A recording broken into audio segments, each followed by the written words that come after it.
what perfectionism is really costing you. Because striving to be superwoman might sound noble, but sebenarnya it's blocking your peace.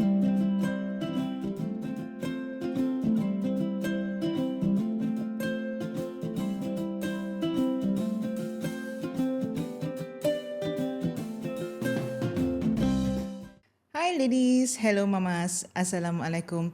Welcome to You Rock Podcast, a podcast untuk high achieving ladies yang dah penat pretend everything is fine and ready to find peace without losing their ambition. I'm Dr. Aliyah Majid, a life coach, certified Enneagram practitioner, business owner and mom of 4, soon to be 5 insyaAllah. And hari ni kita akan start strong dengan satu topik yang sangat-sangat dekat dengan hati ramai wanita kat luar sana kan. The pressure to be superwoman. Let's be honest. Superwoman tu wujud ke? Kita semua ada versi dia, the superwoman in our head. She's always calm, productive and glowing, an excellent mom, a wife, a leader, a business owner, and somehow dia never forgets anything. Biasa bayangkan tak macam tu, that superwoman. Tapi sebenarnya kan, she doesn't exist, right? She's in our head. Dan chasing her, honestly, it is really penat kan? And it's one way ticket to burnout and frustration. And the thing is, why we try so hard to be her? As high achieving women, kita dah biasa perform. We know how to get things done. InsyaAllah. We've always deliver. Apa je yang diminta, apa je yang disuruh, apa je yang di-request oleh sesiapa pun, kita akan deliver dengan sebaik mungkin insyaAllah. Betul tak? So inilah, apa tu? It's a strength, right? Being able to deliver good results. Tapi dalam usaha nak jadi the best in every role, kadang-kadang kita mula percaya that kalau I tak buat semua benda, rumah ni tak jalan. Rumah ni bersepah. Rumah ni, it's like takkan settle perkara ni kan, right? Ataupun if, ni satu benda yang saya dengar lah kan. If I slow down in my career, right? Ataupun dalam my business, I fall behind. Okay, orang lain dah laju ke depan dah. If I slow down, tak mungkinlah I akan berjaya, betul tak? Right? Ataupun lagi satu. Ni pun selalu sangat I dengar. Which is, rehat tu, rest tu, nanti je lah. Slow down tu nantilah bila I tua sikit lagi. Bila I dah retire, sekarang I must work really, really hard. Okay? Kalau I nak berjaya sekarang ni, kalau I nak get to, the fulfillment of the retirement tu, I kena work really, really hard sekarang ni juga. Right? Biasa dengar tak semua benda ni? And maybe you said this too, right? I choose this path. I choose this life. I choose this career. I decided to start this business. So I should be able to handle it all by myself, right? But let me say this with love. Just because you can handle a lot, it doesn't mean you should handle it alone. Okay? Let that sink. Boleh tak? Okay? Just because you can handle a lot, doesn't mean you should handle it alone. Boleh faham tak kat situ? Just because you can handle a lot, because you are, kan, what get you here ni adalah because you can handle a lot. You can tahan pressure tu, you can tahan stress tu kan. But it doesn't mean that you should handle it alone. Okay? So take a moment and think, how does your version of Superwoman look like? What does she do? How does she dress? How does she speak to others? More importantly, how does she speak to you? So this superwoman, how does she speak to you? It's in your head.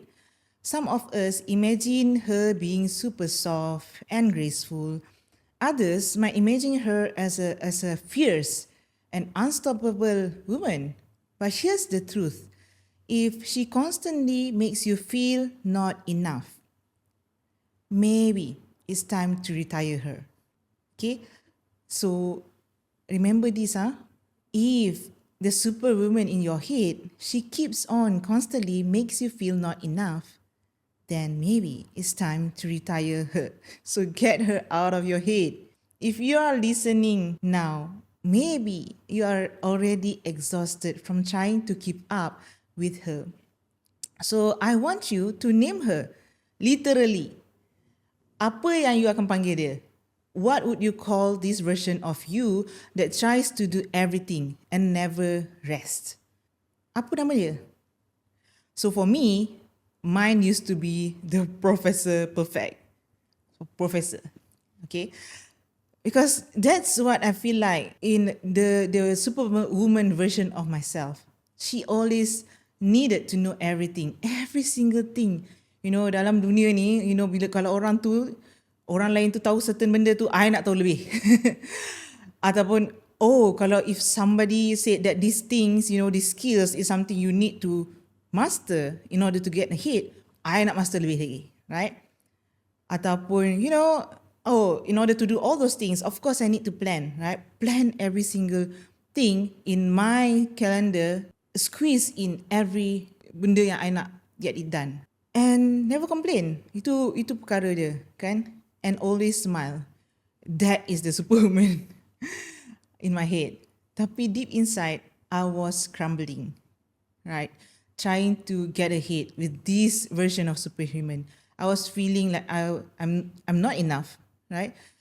And constantly trying to keep up with this big expectation. And that's when I know something needs to change. And the moment that I snapped, here's the story.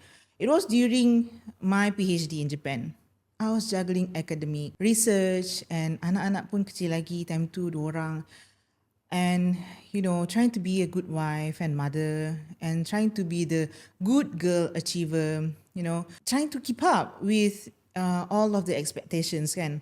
So I wanted to be the perfect student, the perfect mother, the perfect everything, right?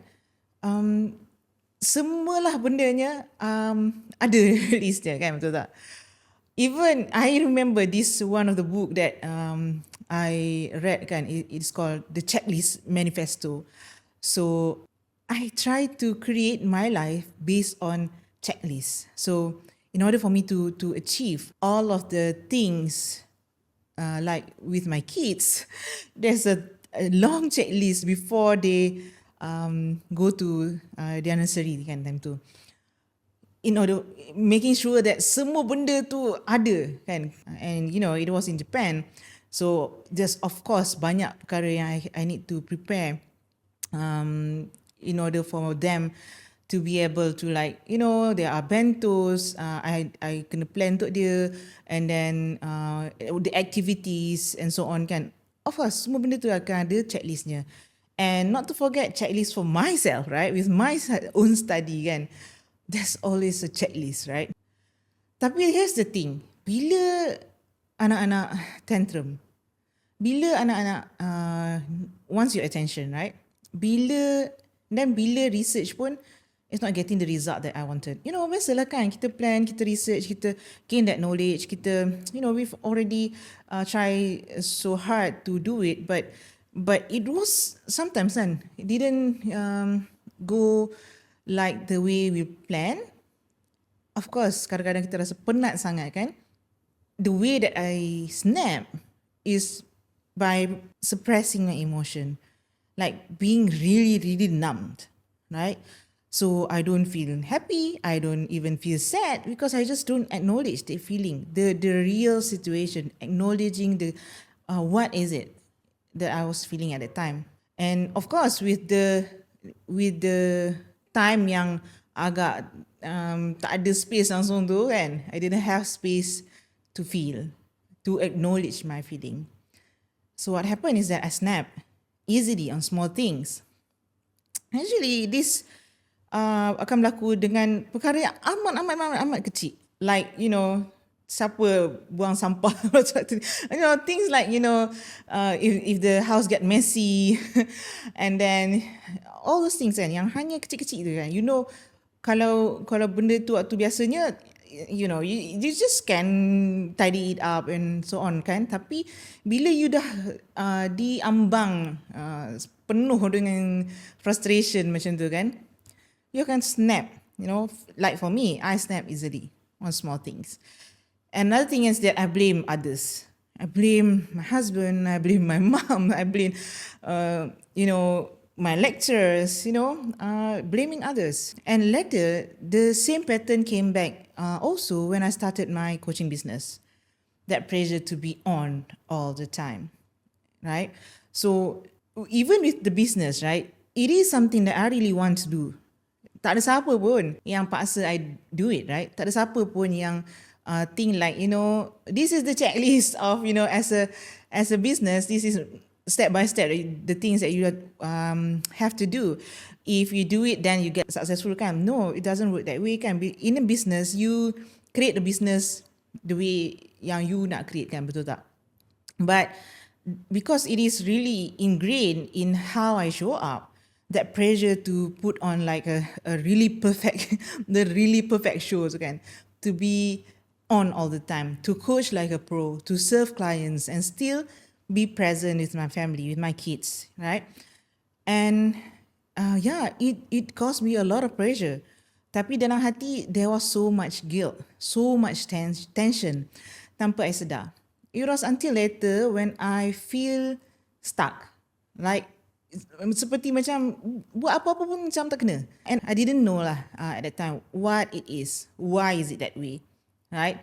Because we are used to the way that we were before, we are operating before. Kita tak nampak it is our blind spot, right? Because we thought that macam tu lah, benda tu patut macam tu, right? And I had a coach help me to figure out what it was. And one day I realized that it wasn't that I was really tired because I was doing like all the things and juggling all at the same time.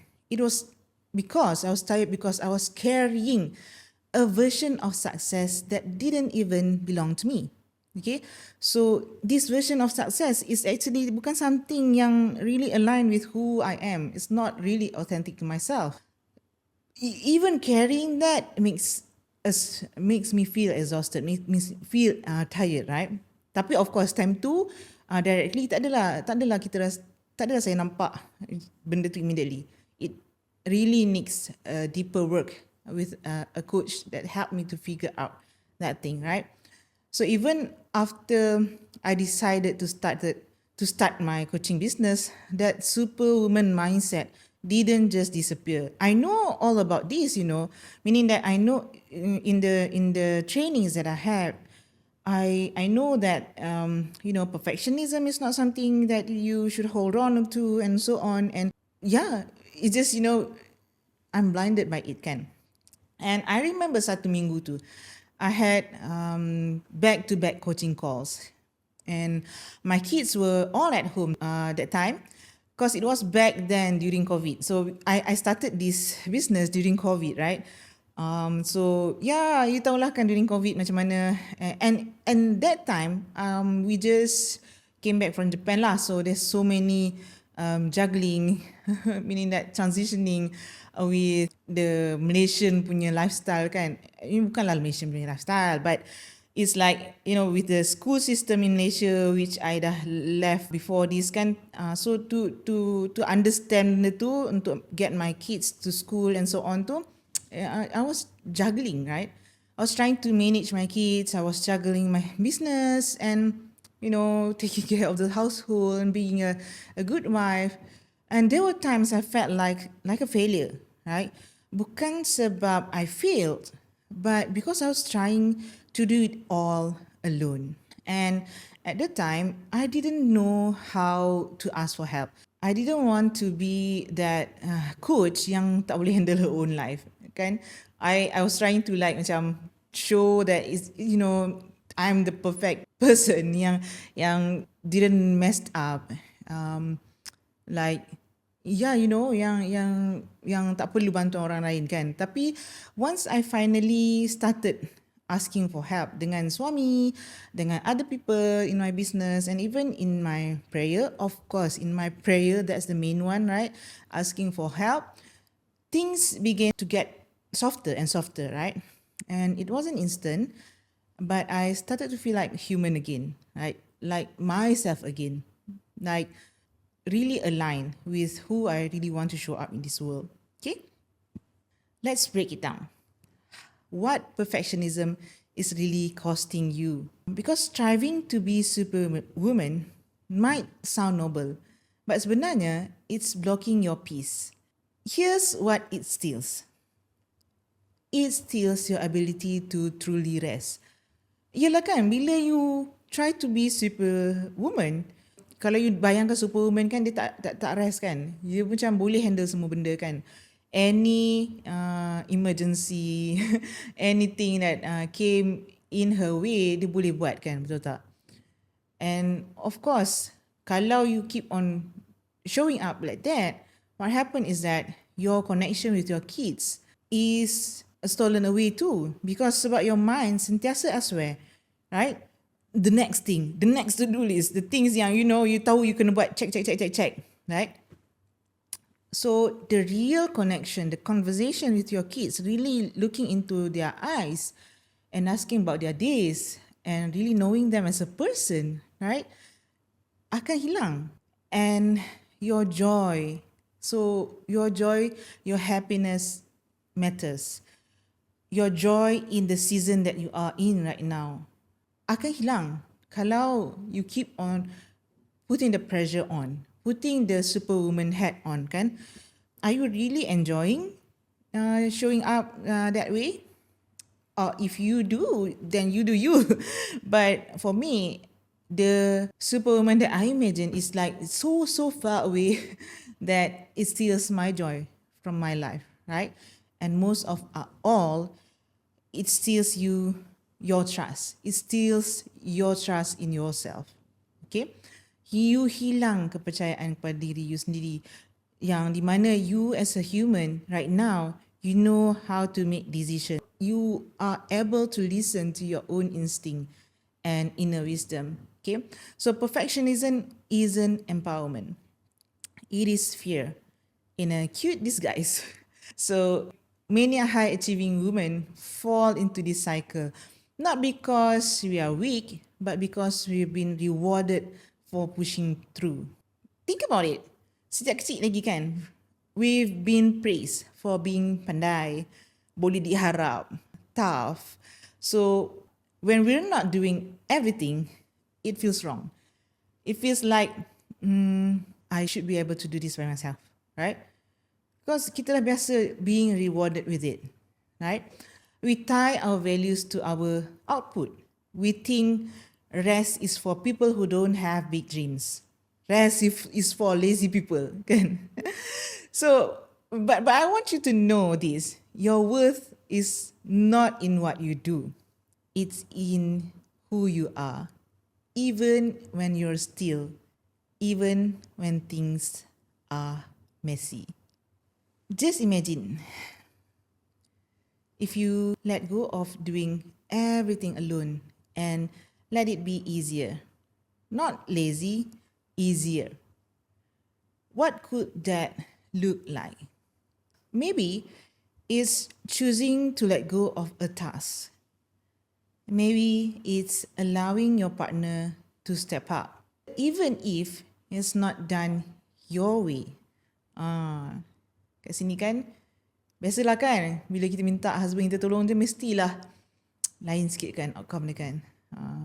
So, how does it look like?